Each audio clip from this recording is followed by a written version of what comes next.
memory of that day in 1969 when it happened. Even though I was in New York, I was in part in New York City, and so we just remember it very well. I was a teenager. So thank you for coming on and welcome. Thank you very much, and I'm honored and humbled to be here. Thank you for the opportunity to have this dialogue. I look forward to discussion with you and the listeners. I guess, in fact, just the people in general. Just the people in general, and that's what your family has always lifted up, just the people in general. And speaking about your family, what was it like for you growing up? Um, when did you find out about what happened to your dad? Did you know from little, or was it a certain day that your mom sat you down and talked to you about it?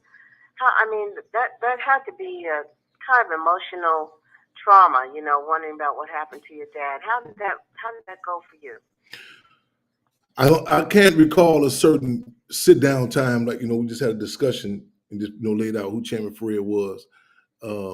I think it was I know it was part of my life. It was it was part of our our discussions. It wasn't like a Black History Month time or just sit down. Let me tell you this in particular.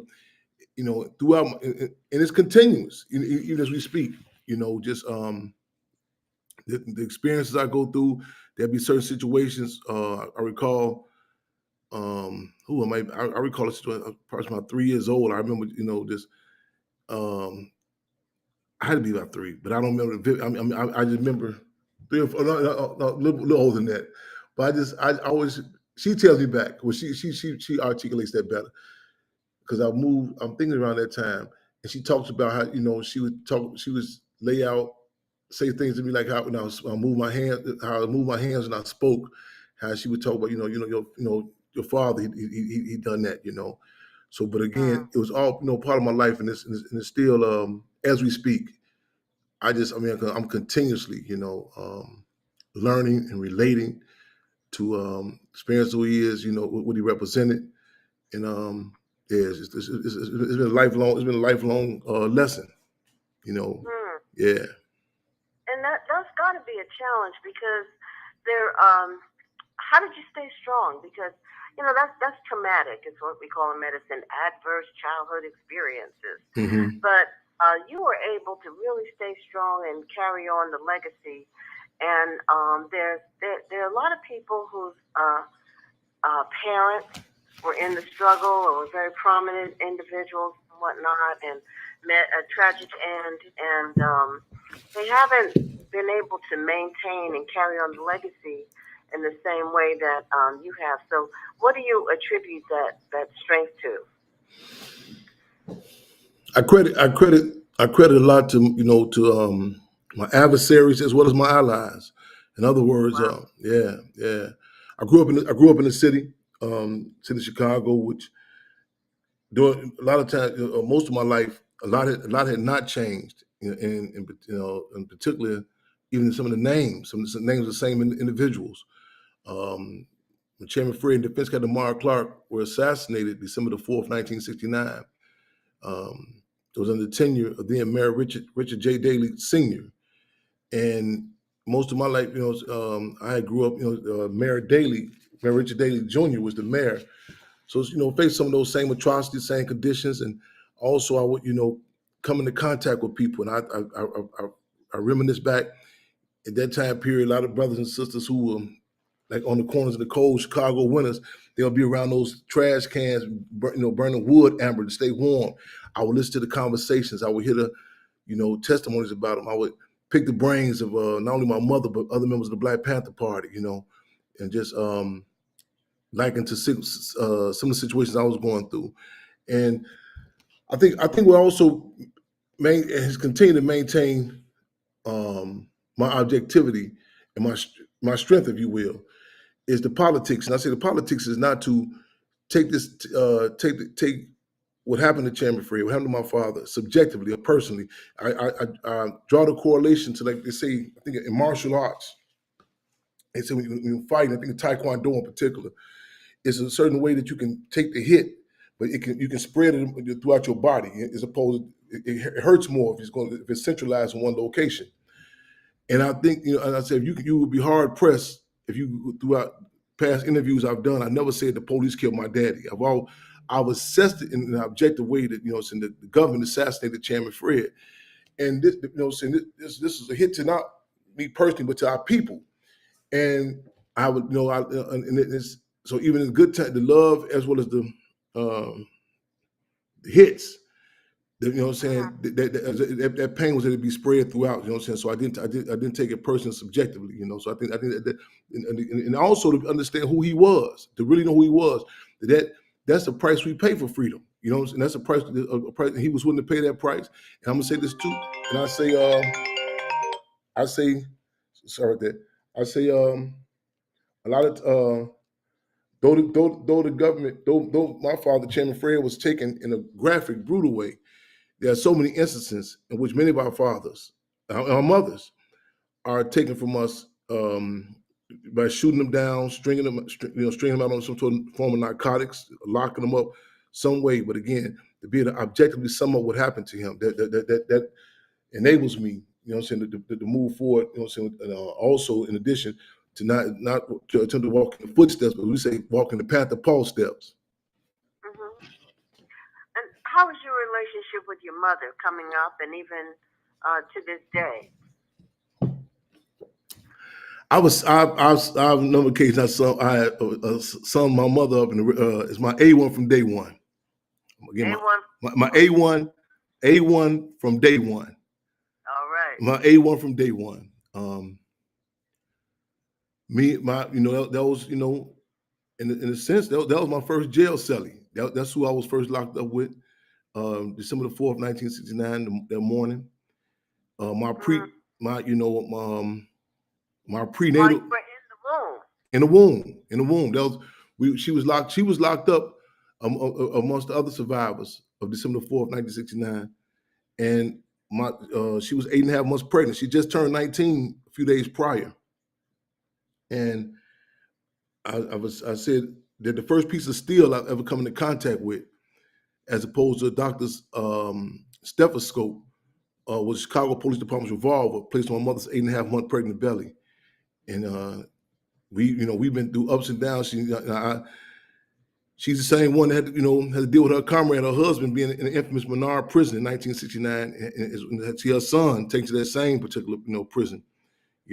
She's held the line. She's fortunate to be on our advisory board for the organization that I chaired today, the Black Panther Party Cubs. But she's that's my A1 from day one. Phenomenal force. In fact, I say I feel fortunate to have fallen from the tree of two freedom fighters. I feel fortunate falling from the tree of two freedom fighters. Very dedicated, very, very high level of consciousness. And so, as you were talking, I was thinking there may be listeners out there that don't know the story or maybe haven't seen the movie, but your father was the chairman of the Chicago chapter of the Black Panther Party, and a just tremendous organizer and orator, and was organizing people really all over the region, and not just Black people, bringing together. That was the original Rainbow Coalition of the people that he was bringing together, all sorts of poor and oppressed people, and was listened to and paid attention to, and was a charismatic leader, just cute as he could be with the dimples in his jaws, and just a great speaker and admired by throngs of people. And he was assassinated while asleep in his bed, with your mom there at his side. And of course, the claim was that he shot at or assaulted police and whatnot. But your family did eventually receive a settlement for the assassination, as if that money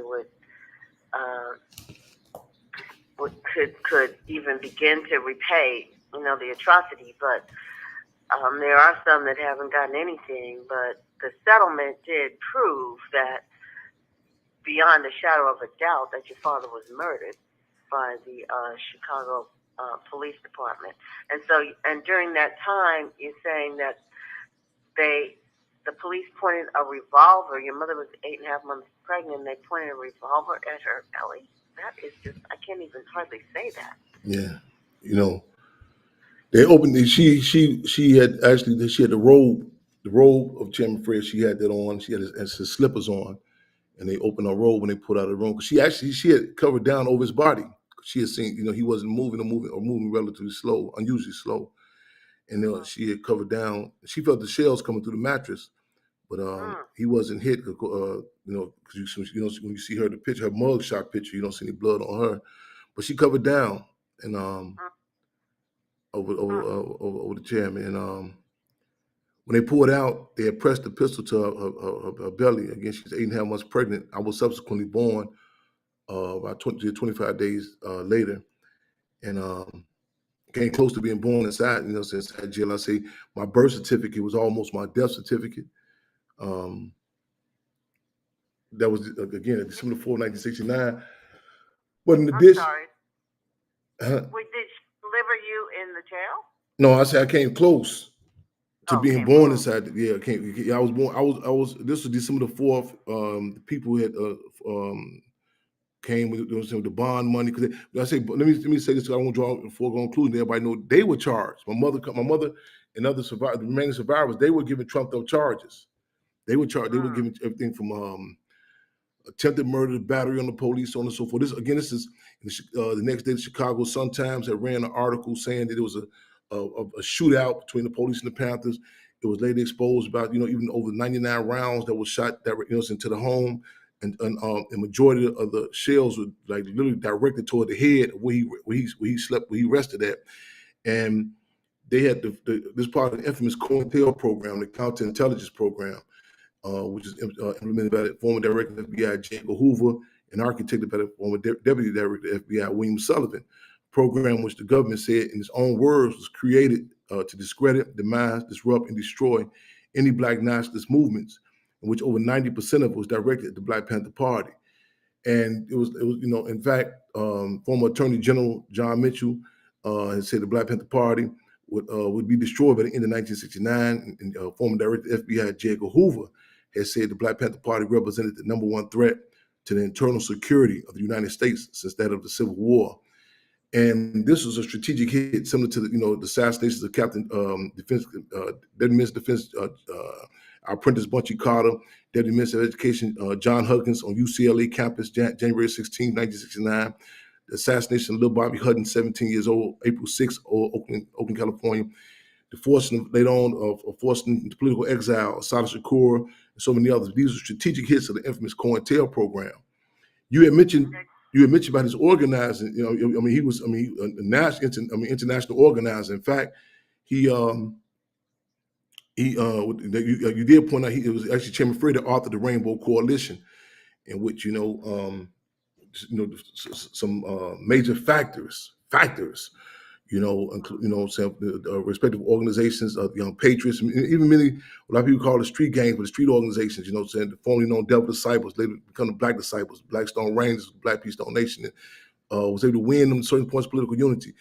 And of course, fallen comrade Chairman Cha Cha Jimenez, who I had the honor, just a little while back, his funeral, speaking of his funeral. In fact, he had a home going this August 8th, Puerto Rico. These are major factors involved with that revolutionary move. And when I talk about the Rainbow Coalition, I always try to struggle to put in the context of the history of the city of Chicago being such a segregated place. In fact, the most segregated city in the country. So that was a revolutionary leap. And then even I think it was 2 weeks before he was assassinated, his delegation to Canada, so-called Canada, and with the present day Rainbow Coalition, I've been, some of the organizers, Carlos Manuel, who was father Arthur Manuel, was in Canada when Chairman Fred spoke there. In fact, I got like this semi-block about going there because Mos Def, now known as Yasin Bey, we were talking some years back. And he was saying something to the fact that that Malcolm X was assassinated, I think 2 weeks after he returned from Canada. I said, wow, Chairman Fred also had to return from Canada. So I had like this semi-block about even going there, which I'm gonna cover that hurdle. I'm gonna go over there. I'm gonna deal with that situation though. I'm gonna make that trip though. Yeah, that's just some of the background or background on his organizing that Chairman Fred did. Well, let me stop you there, and we're going to take a short pause for the cause, Brother Fred, and we'll be right back in just a minute. Yes, indeed. Join WRFG's Resistance Cinema for free monthly screenings of radical films at the Little Five Points Community Center. Through watching and discussing overlooked global cinema, Resistance Cinema provides a space to deepen our political education and foster community. All screenings will be held at the Harlan Joy Community Room 105, followed by a discussion film scene. For information about dates of screenings, RSVP, please visit wrfg.org/resistance cinema. We'll see you there.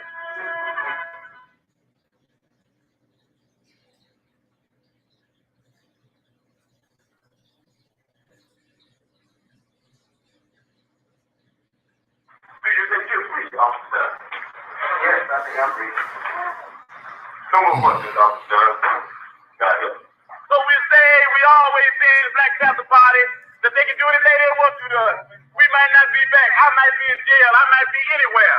But when I leave, you remember I said with the last words on my lips that I am a revolutionary. And you're going to have to keep on saying that. You're going to have to say that I am a proletarian. I am the people. I'm not the pig. You got to make a distinction. And the people are going to have to attack the pig. The people are going to have to stand up against the pig. That's what the Panthers do it all over the world. Okay. Voice. That was the brother, Chairman Fred. You recognize that speech, Brother Fred? Yes, indeed. Yes, indeed. Mm-hmm. Yes, indeed. I'm sure you've heard it all by now. And I want to thank my engineer here, Brother Wanik. He always adds the icing on the cake to whatever I'm doing. Yeah. So I just want to thank him for pulling this up and just really this word I'm looking for. I'm skipping on, but anyway, he is really enhances. I think that's the word. He really enhances whatever I'm doing every time I have a show. So let me ask you, there were other brothers and sisters, that went to jail during that time, and I'm thinking about New York 21 and Afeni Shakur and Tupac. Did you get to know them? Did you meet Tupac and did the mothers know each other? I know they were in two different cities. Now, it's ironic. Well, before I answer that question, it's ironic that you asked the question. I just was with Setchua, Tupac's sister, yesterday. We were just together yesterday in New Orleans, Louisiana event, and they just sent me the picture of me and her together. We talked about, in fact, ironically, we talked about, she talked about, like growing up, so on and so forth. And even those are, our parents, I tell people all the time, because a lot of times we hear about the different comrades and you hear that term comrade, and there were so many cases where people didn't actually even get to touch down face to face, but they related that to each other. And it was like the term water seeks its own level. Like there's certain dynamics that you connect to, and you could you say, wow, because I talk about when Minister UEP Newman was in prison. He didn't get he was two cells down from Field Marshal George Jackson. They didn't get to meet face to face, but the connection was there. You know what I'm saying? That not just a love for the people in the abstract sort of way. You know what I'm saying? But a willing to sacrifice, that commitment that crossed across colonial borders was there. Park's sister had asked me a little while back when we did an event. We spoke in the Juvenile. Sister. For everybody. Yeah, Tupac's sister, Setchua, Set. We were just together again yesterday, but we had a little while back. We were in Milwaukee, Sister Jazz and others. We were in Milwaukee Juvenile Detention Center. We were speaking to some children, some youngsters in the juvenile detention in Milwaukee.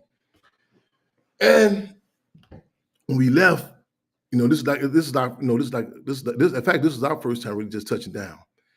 And she said, man, she said, why you didn't get over Park? Why y'all didn't, connect?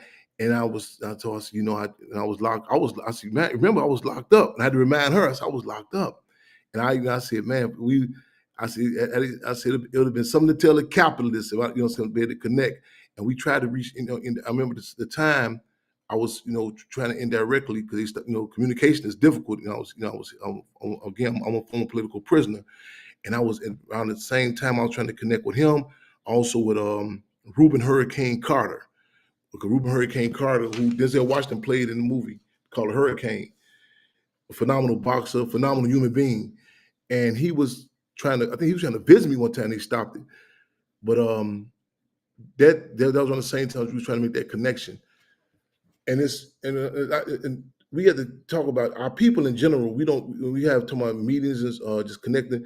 We don't go unmolested. We don't go unattacked. You know what I'm saying? That's one of the things about certain, so even with the psychological profiles they put on our people in our organizations, they say if this person connects with this person, it can be a big problem. So it was a lot of hindrance there. So to answer your question, physically, we didn't, but we were politically, we did connect, in fact, it's a video that was going viral a little while ago, a little time ago, and the video had, because somebody had sent it to me. They said, I thought you said you and Tupac never connected. And it was Pac talking in about the significance of Oakland, California. And they took some mother footage from myself some years later. I'm talking about the significance of Oakland, California. And if you in the video juxtapose each other, people like, man, y'all had to do this together. Even our terminology, our language, our lingo. People, I said, no, that's years apart from each other. People thought we actually had done it together. And I said, it's something, like I tell people, like even the need for, certain things, like, people say, why did he have a thirst for organization? I said, you can't, both of us, but me and myself and Tupac, we both, I'm saying, we come from two members of the Black Panther Party, representatives of the Black Panther Party. And I say, that organizational dynamic is in you. I'm talking about, like, it's in you. And I really, my mother said about Pac, she said Pac needed organization, and organization needed Pac.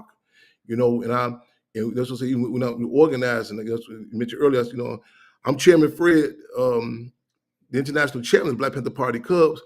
And I spoke at the funeral repast services for Stanley Tookie Williams, the co-founder of the Crips.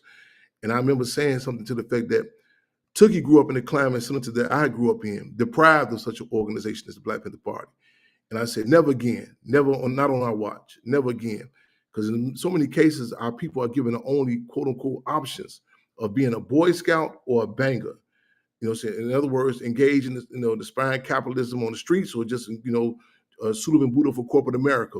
The Black Panther Party gave us another option, and I said I committed with the Black Panther Party Cubs that never again would that option be people be denied or deprived from that option.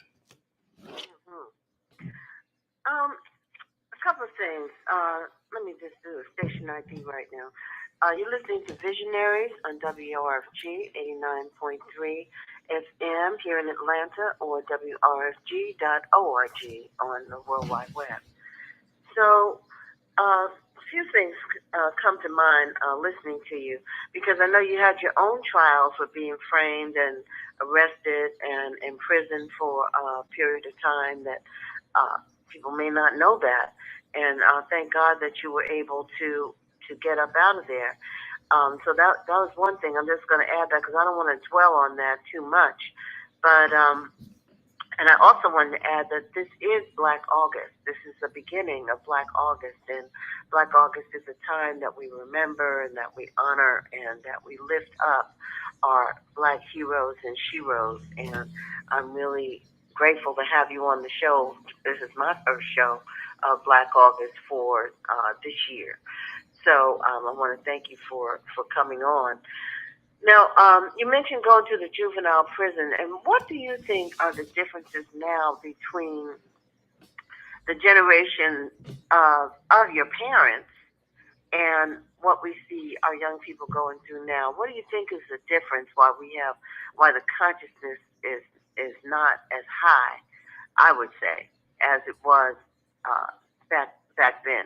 What do you see has occurred?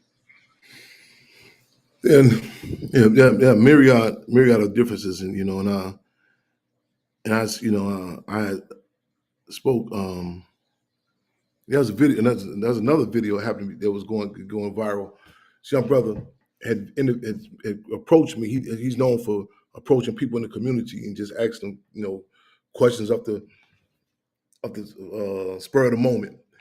His name is known Malik Shacha. That's a young brother, and he had approached me, and he was asking some questions, but it was like it kind of was laced with some, like, a little bit of arrogance, and and my passion. I don't distinguish that my passion, and so I'm responding to him, which he respected. And he put the video out for very, very. But he wasn't familiar with none of the stuff about the movement, but he had some questions. And some of the people were saying, "Well, Chairman, you kind of going, too hard, so you're angry." And other people who know me said, "That's not anger. That's a passion that Chairman Fred is responding with." But even the a lot of the luxuries that people have. I said on the set of Judas and the Black Messiah, I said one of the concerns I had was that, mind you, this is being filmed prior to the coronavirus, or we call it the pandemic. But I said something. I said, I don't know if this generation will be able to grasp the significance of a free breakfast program. And people say, "Why? What do you mean?" I said, mind you, this is a generation that has been raised up for Uber Eats. And so there's a certain luxury that's there, and it's no fault, no slight, and like a frame of reference of seeing, certain dynamics, and it impacts you, and there a lot was done intentionally. You had a generation. I'm talking about before before I was born, that terms such as the draft, saying, people that impacted you. It was a recognition that this system can just grab you up and snatch you up and make you go fight. In fact, it was a common term: go fight or go to jail. In fact, I think it's July of 1968 or 69. They say it was one of the most largest recorded numbers of drafts, the U.S. draft in history in Los Angeles. They had, because they anticipated these mass uprisings. And so they did like a mass draft, a mass sweep of, young brothers in particular, just swept them up. And so you talking about the generation now, they hear the word draft, automatically they terms like the NBA is the first thing they think about.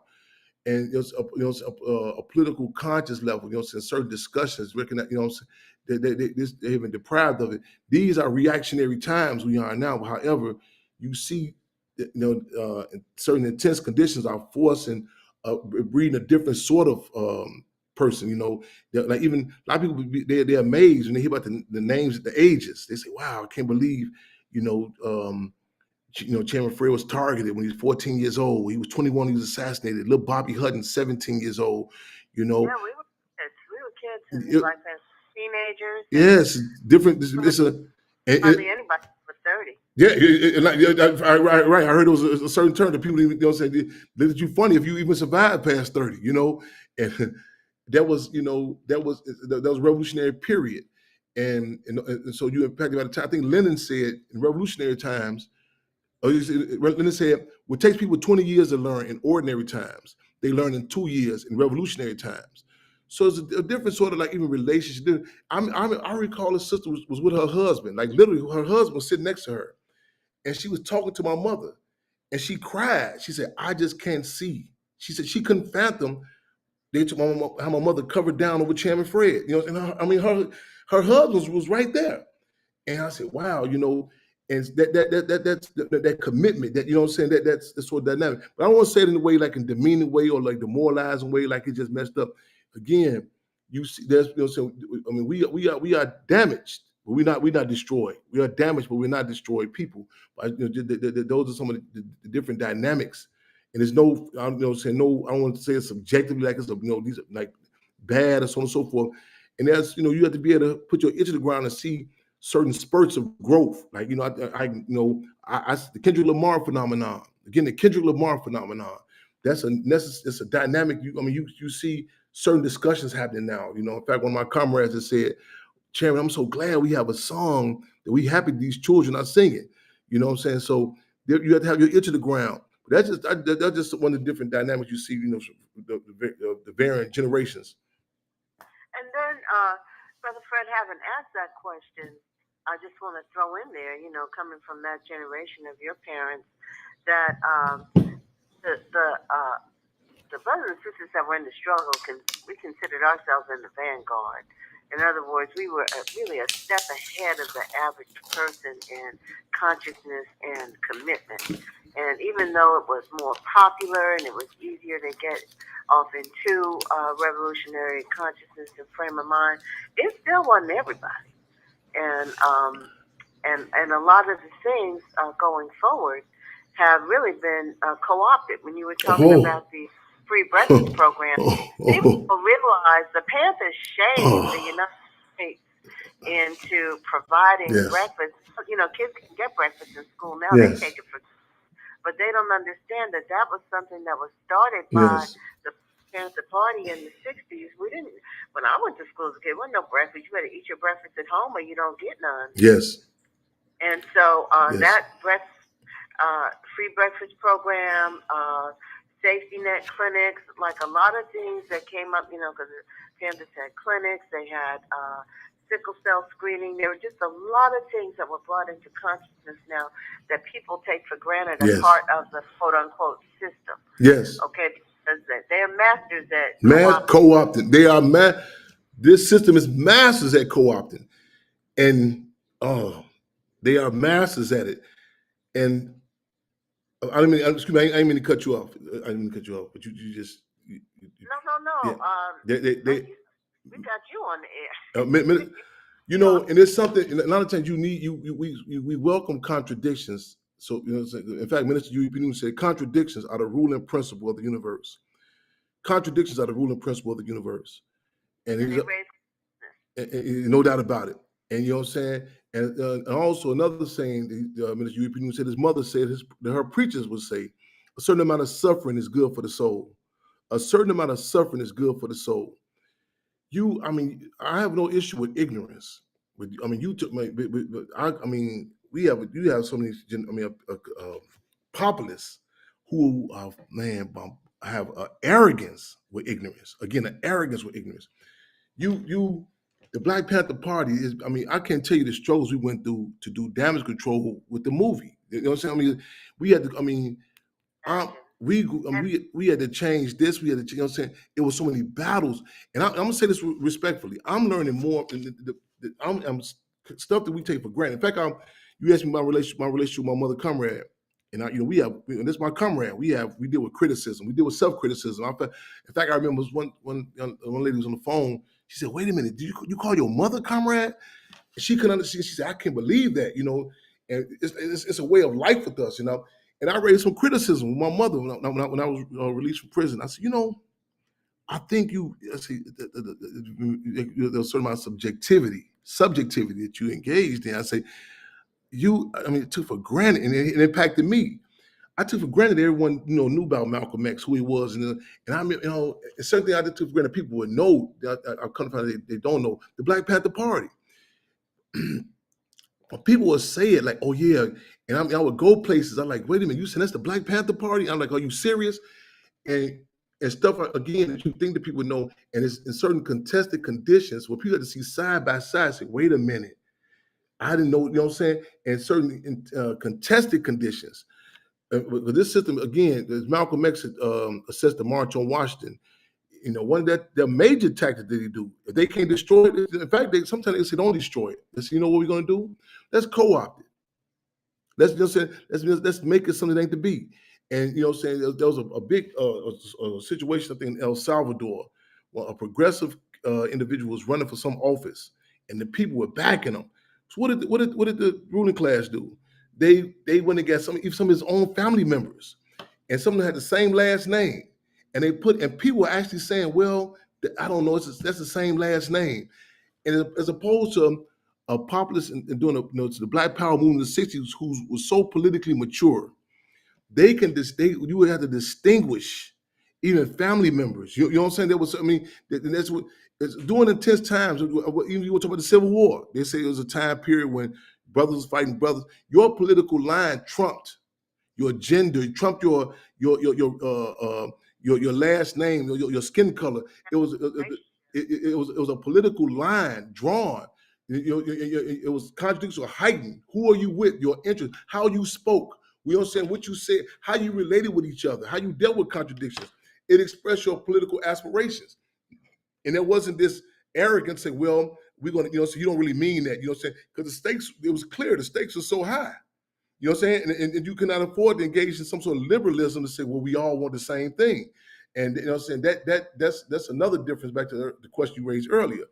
But the conditions, so again, the conditions played a major role. In fact, Marcus, the General Marcus Mosiah Garvey said, when all else fails to organize the people, the conditions will. I talk to people now, and I'm like, and you at the liberalism, you know what I'm saying? That's oh well, can we all just get along? Is it different? You talking about history? You talking about people's lives? You know what I'm saying? You say, wait a minute, you know what I'm saying? It's not some sort. Like I say, this not even like people told me, I understand it's your father. This is not some sort of subjective thing about well, this just my. In fact, like I say when I say Chairman Fred, this is putting it in historical context, and that's important that we say that because again, the terms we use is so extremely important. Because one of the major things that the Black community in particular is deprived of is the political acknowledgement, a political acknowledgement of what's happening. I'm talking about, to hear terms like propaganda bombs, to hear terms like political prisoners. To even you got people that would actually tell you that we don't have political prisoners. You know, say right in the face of the case of the Mumia Abu Jamal's, the Rochelle Sekou, long live Rochelle Sekou McGee, who we successfully get out, unfortunately passed. But the Imam Jamil Al-Amin's, H. Rap Brown, I remember speaking, I think I was in Spelman or Morehouse now, and I'm talking just years back. I remember these students walking past, they would, I said, wait a minute, y'all know who H. Rap Brown is? Imam Jamil Al-Amin? This, as opposed to a climate where everywhere you went, the discussion was in the music. So there's a revolutionary climate that impacted the children. In Nazi Germany, they say if your child does not know about what happened in Dachau or Auschwitz, they say you're really committing child abuse because your children should know what occurred before. You know what I'm saying? This should be a common discussion. It should be, but we've always had all kinds of elements in our community, and I say even since we left Africa, we had people that sold us down the river. That's why we over here now. Yes. So that's new, that we've always had our garden variety of various elements and different levels of content. But in many cases, we try to sweep. We don't. That's something we don't want to talk about. Like even I'm not just touching a movie again, Judas and Black Messiah. There was so many struggles. People say, "Oh, don't. Why does he have to be in that? Don't talk about that." And at first, my subject. First, I was like, "Yeah, why?" But that's a reality that I'm saying. Even in a relationship, if you in a relationship, you say, "Well, I don't want to talk about somebody snoring." But you don't know the good. You have to know those different dynamics about the situation. I don't romanticize the Black Panther Party. I don't romanticize our people. There are contradictions within our community. That's what I'm saying. That's again a reality. And a lot of times we attempt to avoid it. Then when we confronted with it, it's not on our terms. It's not on our terms. That's true. And I'm going to tell you myself, I was hesitant to watch the movie because I was like, why are we focusing on that? And then it was just kind of weird to me for a historical movie be something that I had lived through. Mm-hmm. And I was like, it's just weird to watch that on a screen, because to me it's just like not that long ago. Yes. But could you imagine? Could you imagine? Could you? I say, could you imagine? Brother Fred, let me just. Okay, go ahead. Finish what you're saying. I said, you could imagine the movie industry just opening and say, okay, we're gonna do a movie about Chairman Fred. You know what I'm saying? It's what I'm saying. This point blank through. What I'm saying? And blatantly, it's not gonna happen. So sometimes we have to battle to do what we say, put that Panther Cub peel into applesauce, and and there's certain there was certain dynamics that are able to get the information out, and so we got to seize the time. But that again, that's a informants, betrayal. That's a nasty part of the struggle, but it is a part of the struggle. It is a part of the struggle. It is a part of the struggle. We're gonna take another pause for the cause right now. Yes. Brother Fred, we can come right back. I'm gonna give me a coffee. Yeah. Right on. Following is a Public Affairs Bulletin Board announcement from your listener-sponsored and supported community radio, 89.3 FM, WRIG.org. We are in challenging times. Books are being banned, and the history of African people and others of color are being erased from the curriculum. Chilombo Academic and Cultural Institute is an independent African-centered school now located in Lithonia, Georgia. It serves students from pre-kindergarten through 8th grade and offers a curriculum rooted in academic rigor and cultural relevance. Founded by Mama Aminata Umoja and directed by Mama Tashia Umoja Mkanga, the school emphasizes global competence, community responsibility, and cultural awareness. Transportation is available from Atlanta's West End. Regular online informational meetings are also part of the school's ongoing outreach. Additional information is available through the website at quilomboschool.com or the email at quilomboshule@gmail.com. That's KILOMBOSHULE@gmail.com. I'm the deputy chairman of the state of Illinois Black Panther Party for Fred Hampton. And a lot of people don't understand the Black Panther Party's relationship with white mother country radicals. A lot of people don't even understand that word that they're refusing a lot. What we're saying is that there are white people in the mother country that are for the same type of things that we are for, stimulating revolution in the mother country. And we said that we'll work with anybody from coalition with anybody that has revolution on their mind. We're not a racist organization because we understand that racism is an excuse used for capitalism. And we know that racism is just a byproduct of capitalism. Everything would be all right if everything was put back in the hands of the people. People have to put it back in the hands of the people. Everybody in the state of Illinois, is going to have to be involved around the revolution. We're going to have to do more than talk. We're going to have to do more than listen. We're going to have to do more than learn. We're going to have to start practicing, and that's very hard. We got to start learning, and you learn through practice. We got to start making mistakes, and you learn through making mistakes. We got to start getting out there with the people. Get the people. And you think you're better than the people. That's the insult, and that's criminal. Yes. Think you're better than the people. Okay. Thank Brother Juanique for keeping it real. That was the voice of Chairman Fred. Brother Fred, let me ask you a question. How did the movie Judas and the Black Messiah come about? Whose idea was that to make a movie about your father? Let me give you the background. I'm cut from the cloth of some principled people, a principled organization. Throughout my life, there were different attempts. We hear about people writing books, and one particular incident in particular sticks in my mind. I speak about one of the Chicago winters, which our heat was cut off, and there's a book proposal brought to my mother, and I was in the basement of this church, and I asked something around the frame of, well, if this happens, does that mean somehow the heat get turned on? And she held the line. She said, this is a no-go. It was disparaging, disrespectful to Chairman Fred. And she held the line under contested condition, when other people were saying, you should just go for it. She held the line. She refused. So again, throughout the life, we hear different situations, different discussions. And, in fact, some years prior to that, I think, was it Forrest Whitaker who did The Butler, was talking about doing something. Then some people say, hey, man, his son in particular really be on it, man. He crossing the T's, dot the I's about that legacy. So a lot of times people say, well, they're going to go for, greener grass, and something they don't have to really be held accountable. Antoine Fuqua, others are speaking on it. Because let's first of all, let's be clear, the purpose of Hollywood.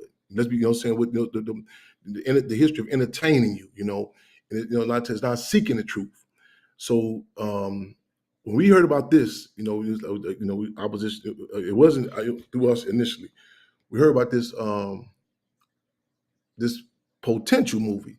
We were like, okay, here we go again. And as soon as you start some framework and criteria, like others, they'll back away. There were some titles that were insulting, some scripts that was insulting, and so we started getting leeway. We said, wait a minute, we have to have a discussion with these people, and so we finally, called for some discussion, And then first they said, no, that's not how it works. You know what I'm saying, you really can't even talk to the people. In fact, someone that said something like, well, Mr. Hampton, that's not how it works in Hollywood. And I said, well, I'm not from Hollywood. I'm from Inglewood, south side of Chicago. So we back and forth. Finally get to sit down with some forces and some good principle struggles, contradictions back and forth, tug of wars,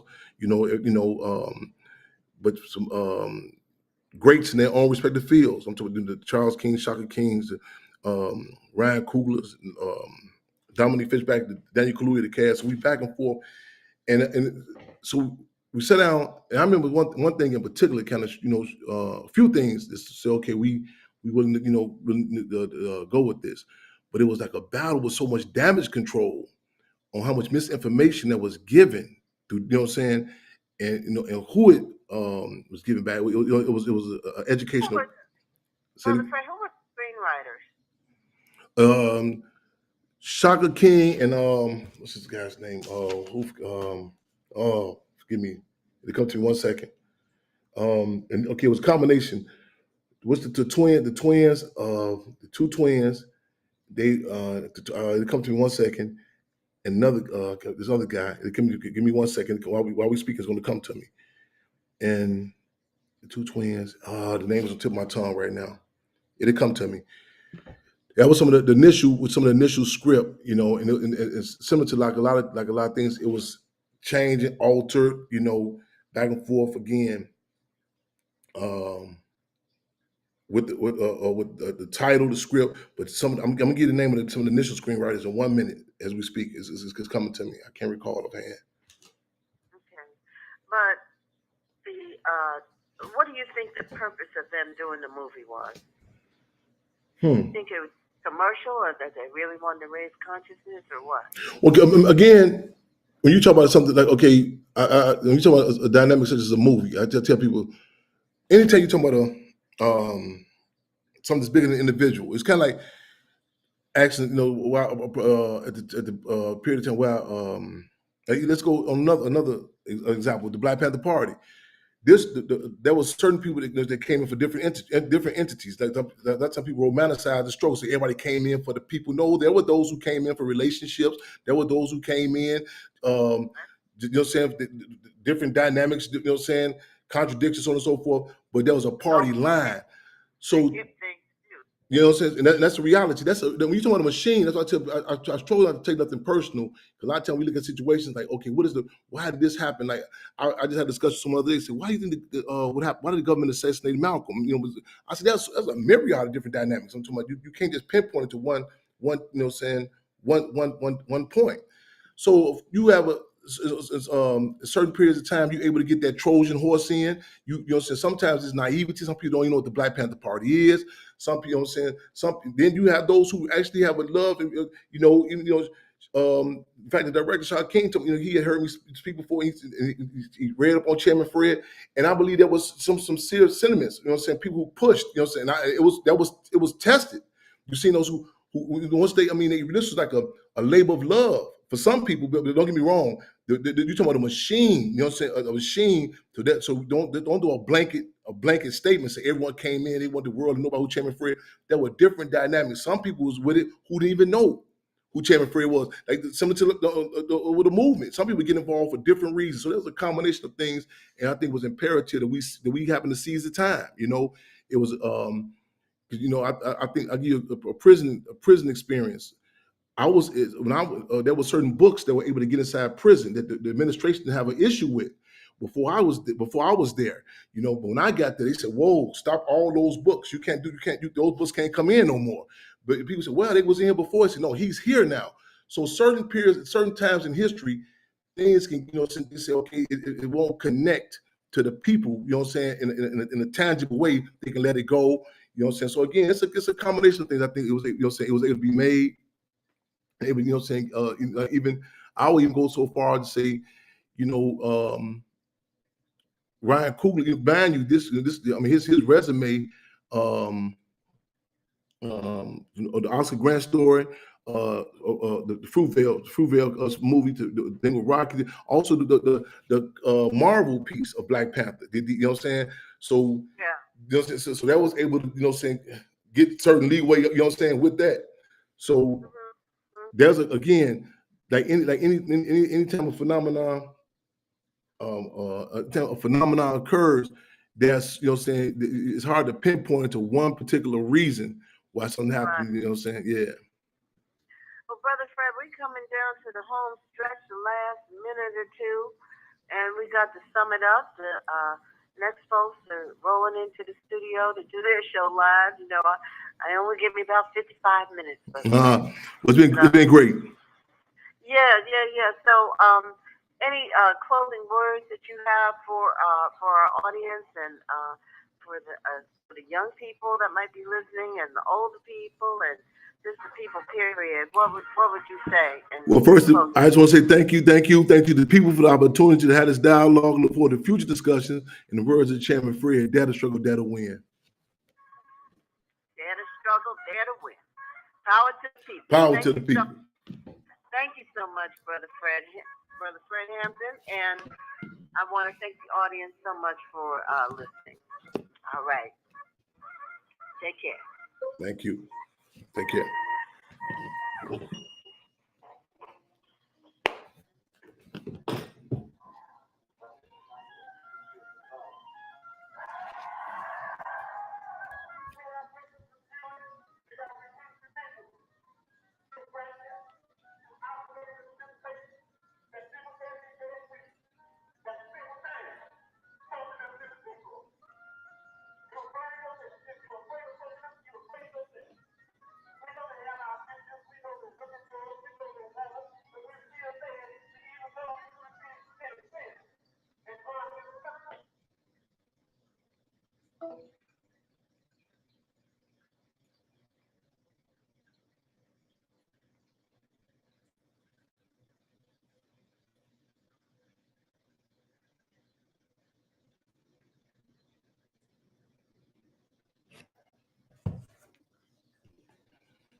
Okay, how do I come up out of here?